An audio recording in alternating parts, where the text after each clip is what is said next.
I'll be honest with you. I've been burned by so many games over the past few years that I've become pretty cynical about new releases. You know the drill, shiny trailers promising too much, followed by a launch day reality that delivers about no joy. So when Dune Awakening was first announced by Funcom, I was cautiously optimistic at best.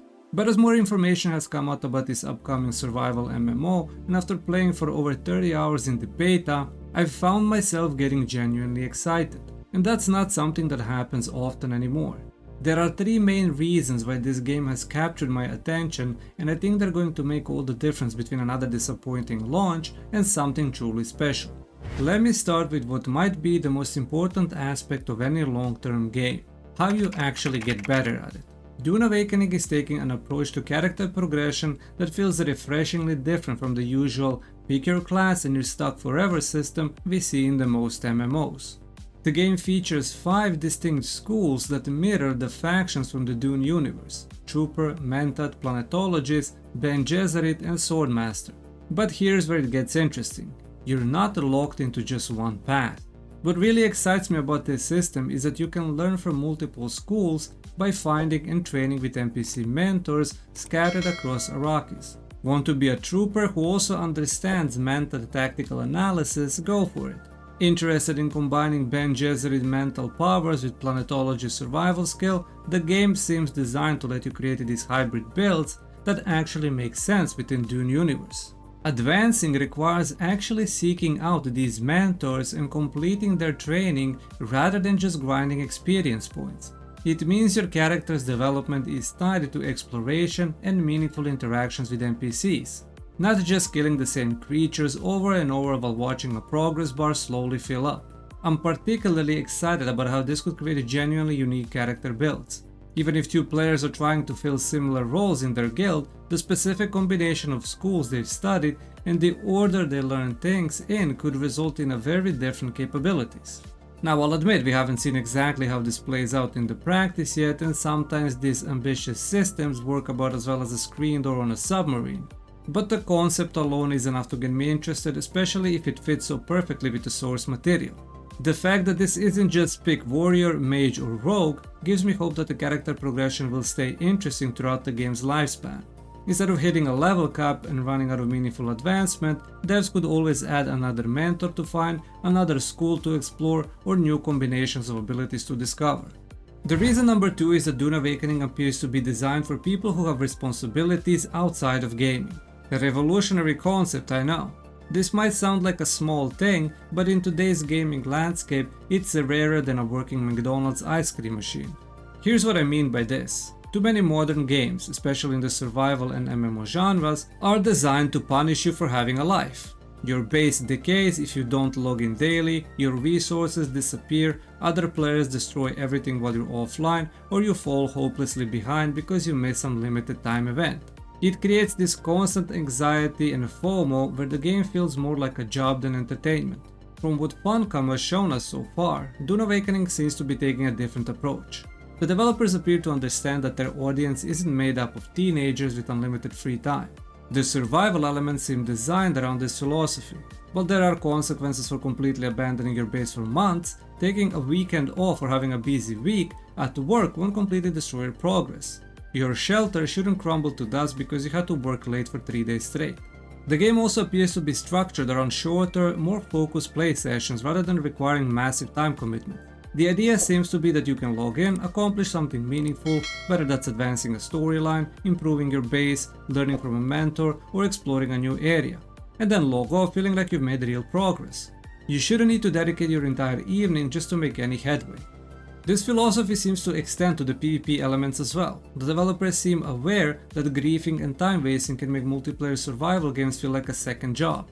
From what I've seen, they're trying to create meaningful conflict that enhances the experience rather than systems that exist just to frustrate you or waste your time.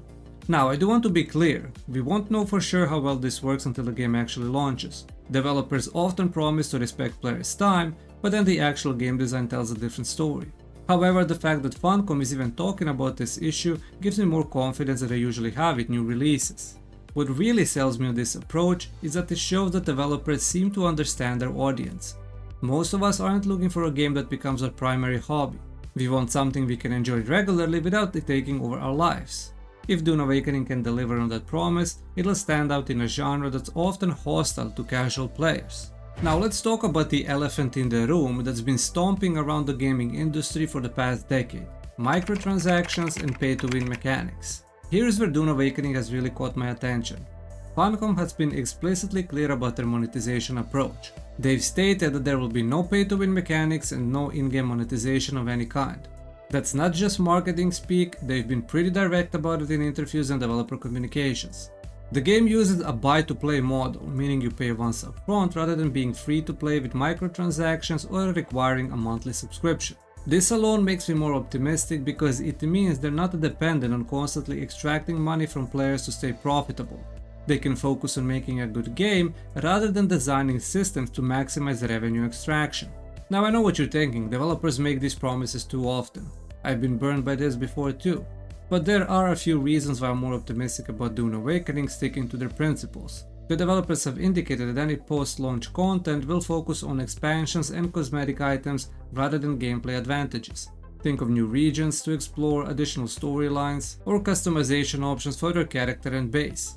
Basically the kind of stuff that adds value to your experience without making you more powerful than players who don't spend extra money. This approach isn't just better for players, it's actually better for the long-term health of the game. When players can buy their way to power, it creates a toxic environment where skill and dedication matter less than a wallet size.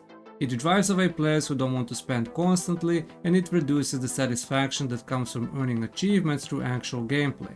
In a game like Dune Awakening, where political maneuvering, resource control, and factional warfare are supposed to be major elements, pay-to-win mechanics would completely undermine the entire experience. The whole point of the Dune universe is that power comes from knowledge, alliances, and smart decision making, not from whoever has the biggest budget. That said, I'm still going to be watching carefully after launch. The gaming industry has made me suspicious, but for now, the fact that they're even making these commitments publicly gives me more hope than I usually have for new releases. Now, let me be completely honest here. I'm writing this before the game has actually launched. Everything I'm excited about is based on developer promises, preview footage, and beta gameplay. The gaming industry has taught me to be skeptical of bold claims and impressive betas. Will Dune Awakening actually live up to these promises? I honestly don't know. Games often look shinier in development than my dad's bald head, then launch with more problems. But here's why I'm still excited. For the first time in a while, a major game is even making these promises. Most new releases don't even pretend to care about respecting players' time or avoiding predatory monetization. The fact that Funcom is positioning Dune Awakening as a game for adults who want quality over quantity gives me hope, even if I'm prepared for disappointment. Will it be perfect? Almost certainly not. Will it deliver on all its promises? Probably not entirely. But if it hits even most of its targets, we could have something genuinely special on our hands. A survival MMO that adults can actually enjoy. And remember, the spice must flow. Thank you for watching, consider subscribing, and watch some of my other videos appearing on your screen.